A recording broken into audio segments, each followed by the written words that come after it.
Para pemirsa Evarina TV yang dimuliakan oleh Allah Subhanahu wa Ta'ala, bagaimana karakter ulama akhirat tersebut? Ulama yang tidak cinta terhadap dunia. Dia akan mengamalkan dua hadis Rasulullah Sallallahu Alaihi Wasallam. Yang pertama, dia akan mengatakan, man asbaha lam yazwi zulma ala ahadin ghufira lahu ma janah. Dia amalkan cakap Rasul ini, dia katakan bahwa dia tidak akan pernah niat buat zalim terhadap orang lain. Sebab ketika dia tidak punya keniat buat zalim pada orang lain, Allah akan berikan keampunan buat dirinya terhadap dosa-dosa yang pernah dilakukannya. Artinya, ulama akhirat hanya sibuk melakukan amal soleh, bagaimana dia mendapatkan kasih sayang Allah, lalu kemudian dia mendapatkan keampunan dari Allah Subhanahu wa Ta'ala. Oleh karena itu, carilah ulama yang seperti ini, yang kehidupannya sehari-hari tidak pernah ada niat sedikit pun untuk berbuat zalim terhadap orang lain. Yang kedua, dia akan mengamalkan hadis Rasul yang bernada, man asbaha yanwi nazratal mazlum wa qada'a hajatil muslim kana lahu ajrun ka ajri hajjatim mabrura.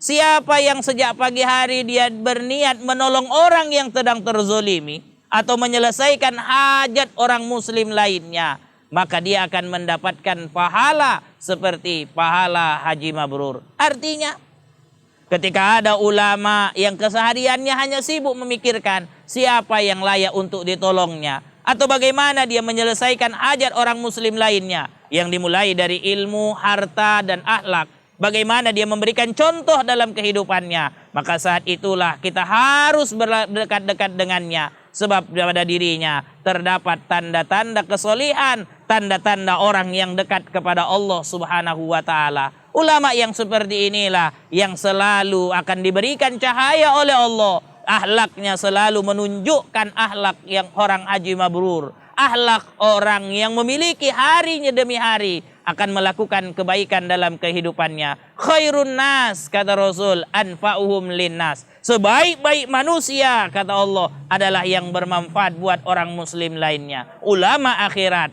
hanya memikirkan dirinya bagaimana memberikan manfaat buat orang lain. Bukan sibuk memikirkan bagaimana dia memiliki harta yang banyak, bagaimana dia memiliki kekayaan yang luar biasa. Yang dia pikirkan adalah bagaimana orang bahagia dengan keberadaannya, bagaimana orang memiliki akhlak terbaik dengan berdekat diri kepadanya. Maka ketika kita berteman dengan ulama yang seperti ini, pasti kita akan memiliki karakter Rasulullah Sallallahu Alaihi Wasallam yang sayang terhadap orang-orang yang ada di bumi, dan niscaya kita akan disayang oleh penduduk yang ada di langit. Siapa itu? Para malaikat Allah Subhanahu wa Ta'ala. Sudah cukup banyak bukti yang menjelaskan betapa orang yang senantiasa membuat orang bahagia akan dibahagiakan oleh Allah Subhanahu wa Ta'ala. Ada kisah Abdullah bin Mubarak yang menolong orang yang hampir memakan makanan yang haram,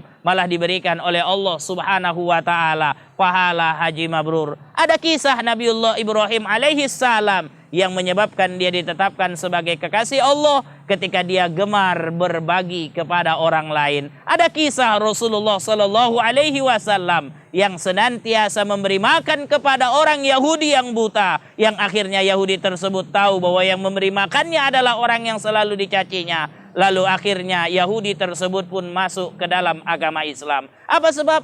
Karena kehadiran Rasul, kehadiran orang-orang yang solih yang dekat kepada Allah. Kehidupannya selalu dipenuhi dengan aturan bagaimana memberikan manfaat buat orang muslim lainnya. Yuk kita dekati para ulama akhirat, ulama yang tidak cinta terhadap dunia. Mari kita berdoa kepada Allah, semoga Allah menggolongkan kita sebagai ahli ilmu. A'udzubillahi minasyaitonirrajim. Bismillahirrahmanirrahim.